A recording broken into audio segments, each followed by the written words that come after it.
Kia ora, Tena Koutou. Welcome to the Shareback of the insights for the Health Navigation Project. Due to the Omicron surge recently, we had to change tack from a face-to-face shareback session to an engaging way of presenting the work offline. We have created a virtual board via a tool called Mural with the entire report embedded and recorded a few video snippets that highlight critical parts of the report. We hope you engage with this video and Mural board to provide us with meaningful feedback.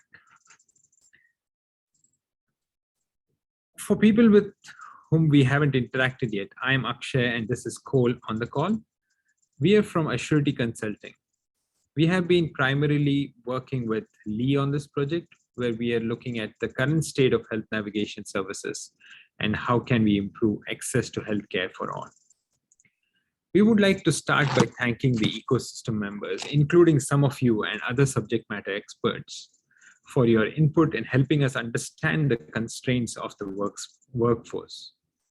And thanks to the patients and whānau for their valuable contribution and for willingly sharing their stories and opinions. We are sharing these details in confidence with you as project team members because we want you to hear it firsthand and experience how we derive these insights. Please do not share these outside the project team. If you're going to share the insights outside the project team, we have an anonymized version of this report. Reach out to Lee or one of us for the copy if you haven't received it already. You all are aware of the challenges with the health navigation system with several patients who did not engage with health services and the impact that has on the patients and the DHB.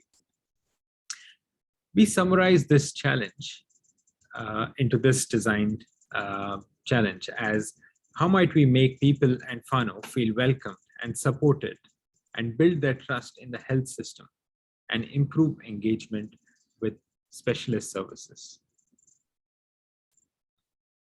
So the approach we took with this work centered around 4 key phases, and at this stage, 3 of those 4 have been completed. The 4th was scheduled to be finished by the end of March, but with the recent Omicron flare and the change of protocol within the DHB, it meant that it will now be completed around May. But let's talk through the first 3 phases. In phase 1, we commenced this program by running a 2-part workshop in October 2021 to support us to understand the landscape as it is right now and to uncover and get really clear on what outputs were required by the DHB and on what the best approach to take to ensure that we address those needs. We then moved on to phase 2, and by November last year, we had worked to understand the ecosystem around the DHB by talking in depth with staff and other subject matter experts, including clinical, administrative, support staff, and community services, to understand the challenges and opportunities that we saw around health navigation. We refined this learning into core themes and insights, and we'll share that with you. But between January and March this year, we turned our focus onto phase 3, and that was to gain an understanding and hear about real experiences from patients and whānau across diverse patient groups. We intended to conduct this capture in person and in situ in and around Palmerston North, but COVID red alert level prohibited this, and we managed to gather successfully what we required remotely. And again, we'll share those insights with you. So to bring the collective insights to life, phase 4 will be an envisaged future state half-day workshop in Palmerston North, where we'll invite yourselves and the wider stakeholder group to co-design and envisage a future state pathway. You'll map out opportunities and recommendations to migrate or mitigate some of the current patient and whānau frustrations, and this will complete the project. In this section for ecosystem analysis, let's dig into what did we hear and learn from interacting with subject matter experts. We were very fortunate to have spoken to a bunch of you across diverse departments and roles within MidCentral DHB, and some at the periphery of the DHB to understand the ecosystem in depth.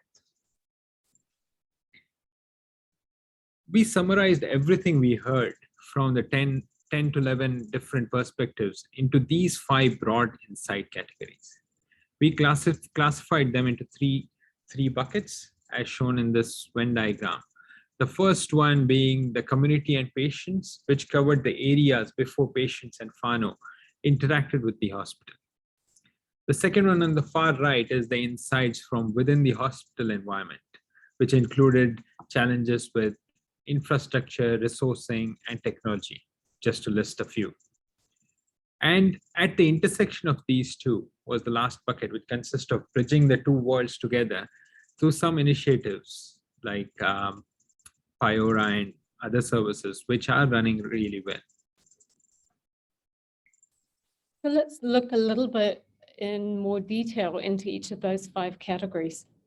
So the first one was around improved communications between patients and the healthcare sector. And then really there were 2 elements to this, and they can be summed up with the following verbatim quotes. The key challenge for patients is good and consistent communication. Patients aren't communicated with. They're often not given, this is what you can expect and by when. There's often no time frame, no one's informing them, and letters from hospitals can be ambiguous. And the second quote is, knowing how to access healthcare is definitely still an issue. The number of communication channels itself is now a barrier. There are so many channels and ways of finding and getting accurate information that it's really hard for patients. And you only seek out health information when you're stressed, i.e. sick. So the next insight was around disjointed pathways between primary and secondary care. And we heard this across both the ecosystem and the population study. But what was consistent was that while both primary and secondary care providers can be at capacity and have very long wait times for appointments, we heard that information transfer from secondary care from GP, community, or pharmacy could be lacking or inaccurate. And that meant that the patient may present at the hospital with important details, such as requirements for mobility support or interpreters, or important details around their case and contact details, either missing or inaccurate, and they may not have been handed down the line. So this impacts the hospital's ability to plan, communicate, and provide optimal service.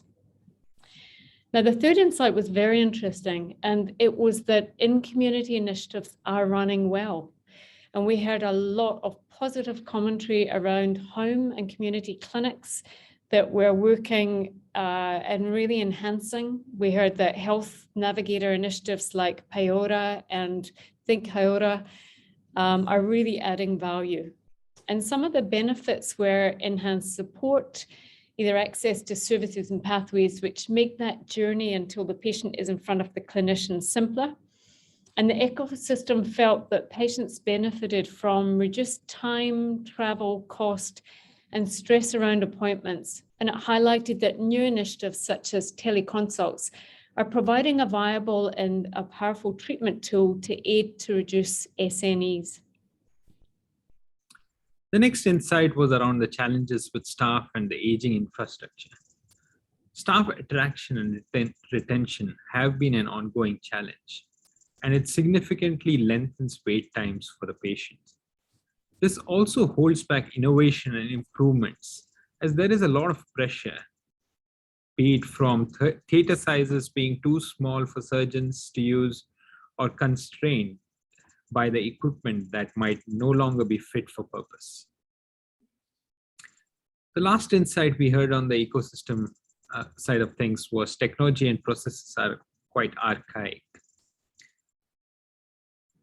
And this is around technology and processes. So almost everyone mentioned limitations in the systems or processes, be it lack of sight to a patient's full file of information or lack of integration across the DHB. This results in repetition, inefficiency, time delays, and some ad hoc workarounds. Although all staff are doing their best to provide optimal advice and care to patients, technology and processes are coming in the way. So after we finished talking to the ecosystem, we turned our attention to understanding the challenges faced by patients in whānau with inequitable access to healthcare and poor health outcomes.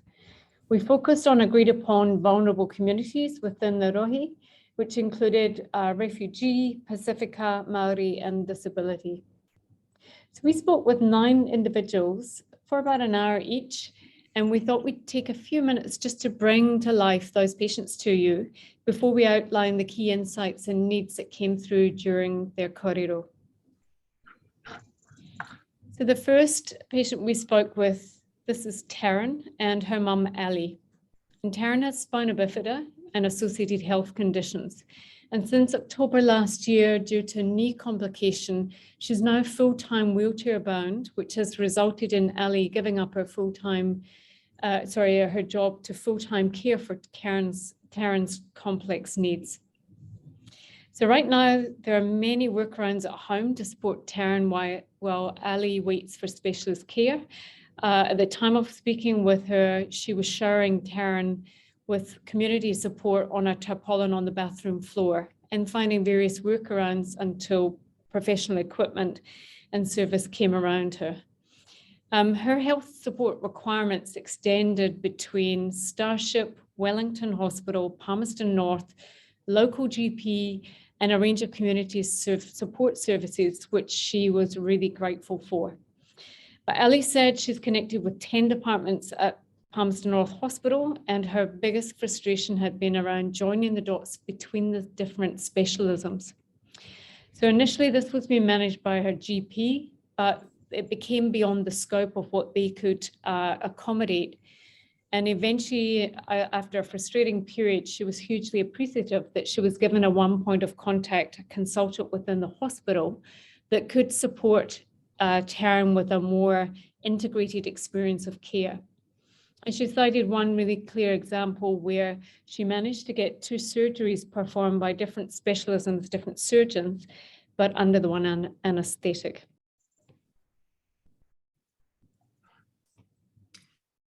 Next, we have Dr. Martin. He's a retired professor advocating for disabled community and working a lot in that space.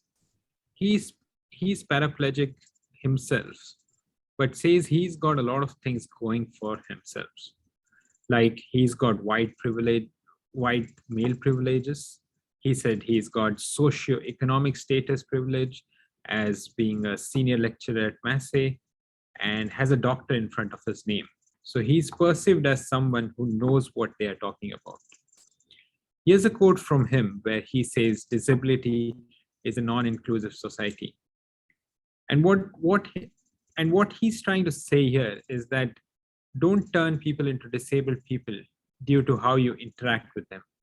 And he talked about this dichotomy between impairment and disability, where he says people have impairments, but what is mostly disabling is society's social response to impairments. It's the biggest problem. And next we spoke with Peter, who is a delightful 36-year veteran of the armed forces. He spent 20 years within the New Zealand Air Force before sadly moving to a civilian role for the past 16 years with the Army due to his declining visual impairment. So Peter is Maori and he's resided in Palmerston North since 2004. He's actively involved in the local disability community through My Life, My Voice, which is a charitable trust to support community members with disability to be heard and have their independent needs met. So he said, quote, instead of giving a man a fish, you've got to teach him how to fish. So we're teaching the disabled community to stand up for themselves and have a voice. And what we learned from Peter was a vast array of needs that are sometimes unmet across the sector. And he particularly highlighted the invisible disabilities such as learning needs or hearing impaired as 2 of the key challenge areas. Next, let me talk a bit about Georgina first. She's Maori and a mother of 6 kids. And one of her sons suffered a near fatal gunshot wound last year Her experience during that ordeal was terrible and almost lost her trust in the system. Because when they went to ED, she was told that there was a 70% chance that her son wouldn't make it and that they were going to fly him down to Wellington Hospital. The hospital also told the police to wait as they would be dealing with a homicide. The staff in the background, I'm sure, must be running around making things happen. But because Georgina was so stressed and not knowing what was happening, she felt the neurologist had given up on her son. And it would be a waste of a flight to send him to Wellington. Because they arrived at 7 p.m., but they were still there at 11 p.m. in the night. And here's a quote from her. You can read where she talks about her son's low confidence in the system and how Payora service has been so beneficial for him. One of her gripes was that she never knew about Payora services. She just randomly got to know through another patient that was in the waiting room during one of her visits. Next on the right, we have here is Rahmat, who is a refugee from Afghanistan. He's been to various countries before he landed in New Zealand in 2017. He works with the Manawatu Refugee Resettlement Forum. He's been through a lot over the years and finds the services provided in New Zealand are really great. And he's had only positive experiences with healthcare. Here's a quote where he shared a funny incident after his surgery where they removed 6 screws from the metal piece in his body, but only gave him 5. He was worried, but didn't feel confident to ask. And then he had a follow-up X-ray appointment, which clarified that there was nothing that was left inside. And next we have Abdul. And Abdul is also a refugee. He's from Burma, and he's been in refugee status for 21 years. He arrived in New Zealand in 2015, and what you really got from him was that he'd had a huge and complex 16-year journey with his wife and son in several countries until he was permanently settled in New Zealand. He's the president of the Manawatu refugee community, and he works as a part-time interpreter alongside his full-time night security guard role at Massey. He shared many stories of real healthcare experiences that were prudent to him, but also that he had been privy to as part of being an interpreter. And one that I think really crystallizes his insights was around a 9-year-old girl who broke her wrist at school and was taken to ED. She was a refugee daughter. And when x-rayed, there was an existing but partially healed second wrist fracture.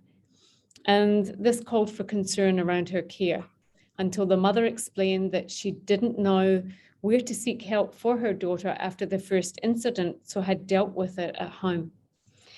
He was really quick to praise the work of the Red Cross and the system to support new refugees into New Zealand, but said that people arriving aren't always in a space or a place where they can take on this good information at that point, and they need support beyond the first year to help them integrate into New Zealand.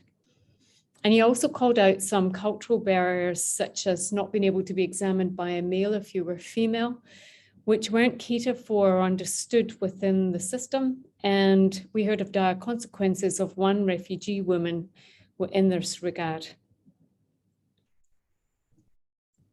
Next, we have Tutai from Cook Islands. She was a bit hesitant when we first approached her, but felt confident to have this chat in the presence of Lupe, who is a Think Hyora nurse. Tutai struggles with English a bit, but is quite confident and vocal about it. So if she doesn't understand something, she asks the person to explain it slowly in easy words until she understands it. And she feels not everyone is like her. One thing she touched upon was regarding the phone appointments, and she mentioned how it is hard for Pacific person to ask their boss for time, as they might want to keep it quiet that they are sick or they are embarrassed. She even shared an example where she had a phone appointment at 2:30 and she had taken the time off from work to attend to that call. But she didn't get the call till 3 o'clock when she was driving back to work.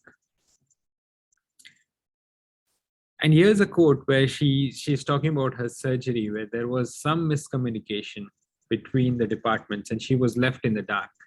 No one informed her or Lupe about the cancellation or the postponement of the surgery. And because her medication was quite dependent on the preparation for the surgery. And similarly, Susanna is Samoan, and she's been in New Zealand since 1974. She has English language challenges, and she's relying heavily on one of her 3 adult daughters who's still at home to support her. So Susanna has diabetes, cataracts, and she has been a cancer patient. So she's had many interactions with the hospital. She speaks very highly and is extremely grateful of her clinicians and the support and care that she experienced. And I guess it's also fair to say that she was also very keen to let us know that she didn't want to be a bother to them. But what that meant was that she gave several examples of where she wasn't sure around her prognosis for cancer and was left with uncertainty, partly because of the way something was explained or the language barrier. And she didn't feel that she could question that. But it did cause alarm and an underlying frustration and worry for her. And you really got from Susanna the amount of planning that went into an appointment. It was a high stress event, and especially when it was pre-surgery or pre an important follow-up. No surprise, she found the letters extremely helpful and informative, and she totally came to life when she started to talk about the significance and the importance of the part that they played in helping her to understand. The last one we have here is Junior from Samoa, who grew up in Napier, but he's lived in Palmerston North for quite some time. He's married with 5 children, and he has diabetes, asthma, and a chronic open wound, which needs regular visits to the hospital. He's had quite mixed experiences with the health system, since he's had to wait long times in the queues. He feels some nurses are really good, while some look angry as they are yelling and running around the waiting room. He feels, because of those experiences, he feels he's not welcomed sometimes. Here's his quote on the wait times, considering his diabetes issues, where he can sometimes have visual issues. Hence, he needs his family with him when he goes to these hospital visits.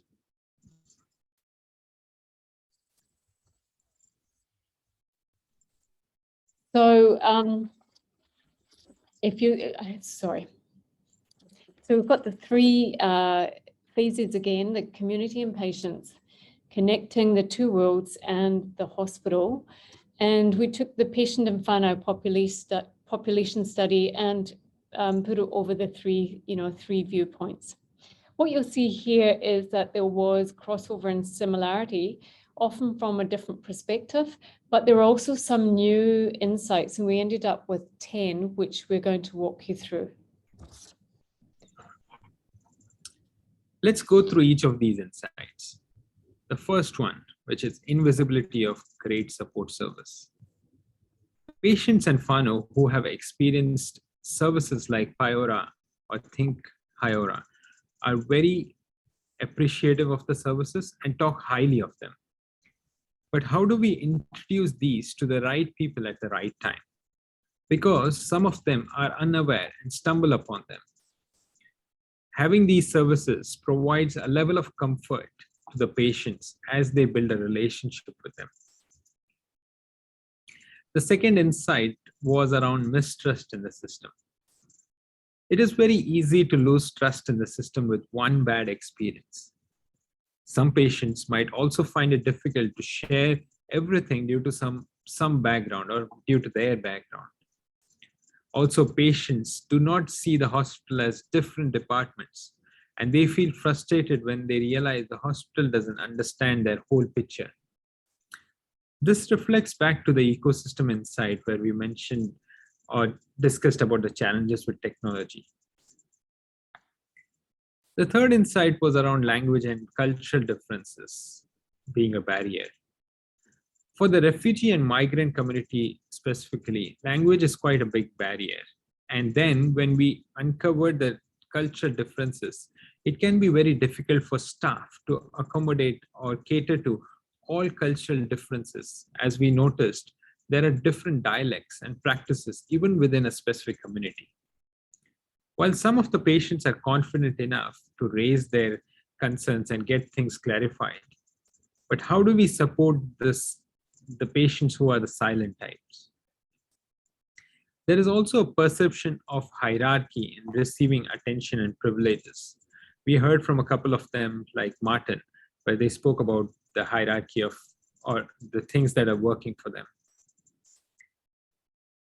The fourth one is relationship matters, which is around a topic that patients cherish the experiences if we take time to build relationships. This can be challenging for staff as they have a huge backlog of patients to attend to.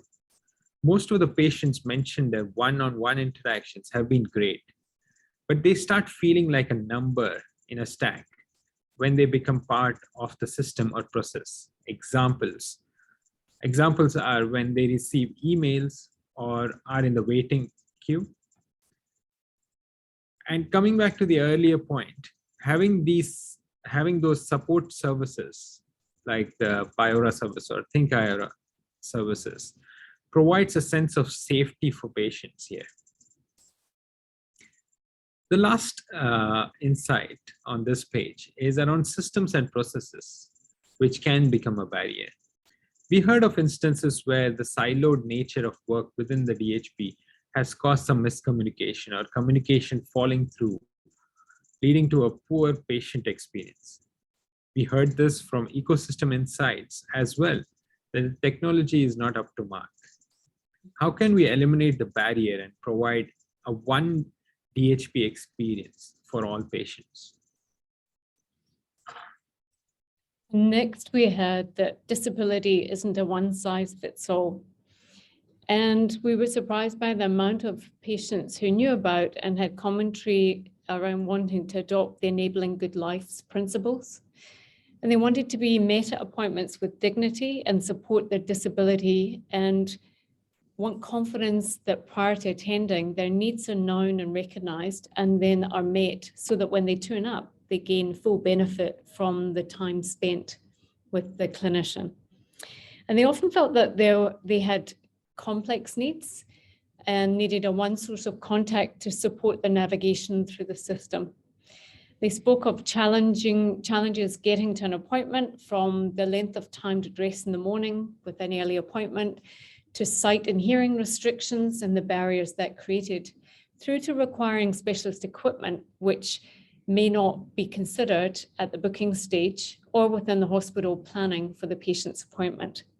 And we learned that people with disability often sit lower on the major social detriment statistic, and that this isn't factored into their care.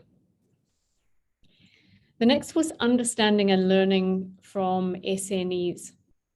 And we heard a lot of commentary around this. Most patients at one point alluded to it. And they not only offered reasons why they might SNE, but they could also offer solutions as to how their needs may be met to mitigate this. Those reasons ranged from inflexibility around their work and childcare commitments through to language and mobility constraints, and the complexity of having things like several dislocated appointments happening over the course of the same week. So patients felt unheard and disempowered, but were really compelled by the value of the appointment when they got to attend. And the next one is adverse wait times. And this was, as I said, it's an issue through primary and secondary healthcare, especially to wait for follow-up and specialist appointments, or being given an appointment time that doesn't work around your whānau or your work commitments. So this created frustrations and sometimes significant workarounds And while these were often tolerated and in some cases expected, from others it caused them hardship, stress, and additional planning. It increased the overall time commitment for the appointments. So by the time you added in planning, traveling, finding the correct location, packing, and then a wait time prior to the appointment, it could often be a half-day event for a 30-minute consult. And we heard very positive commentary that it was almost unanimous once the person got in front of the clinician and was present with the support staff, almost always it was highly complimentary. And we saw this in the ecosystem, but that potential gap between primary and secondary healthcare, but this time it's slightly different. And there's a sense of falling through the cracks from the patient's perspective between primary and secondary healthcare.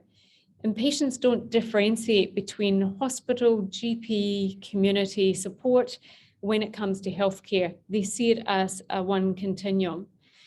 But the biggest thing that came through was there was confusion about where to go for care and some systems limitations where patient information may not be consistent or updated in a timely manner between the healthcare providers. And we also heard that limited GP capacity and long wait times meant that some patients would simply turn to the hospital to have their health needs addressed and in effect bypassing primary care. Again, like in the ecosystem insights, we found there was an infrastructure challenge. And although it was exacerbated by current building works at the hospital, car parking was very often a topic of discussion and discontent with patients, with many workarounds to accommodate mobility challenges, vision, and even ill health, making the current infrastructure insufficient. So it was pushing patients to have to take support people to appointments so that they could mind patients while someone dropped off, found car parking, and then came back into the appointment. And I think another key component of that was that there was no advice on the reduced parking mentioned or advised on appointment letters, which would have given the patient an opportunity to maybe take public transport or find some other mechanism. So that in a nutshell is the 10 population insights. And we've spoken about the ecosystem insights.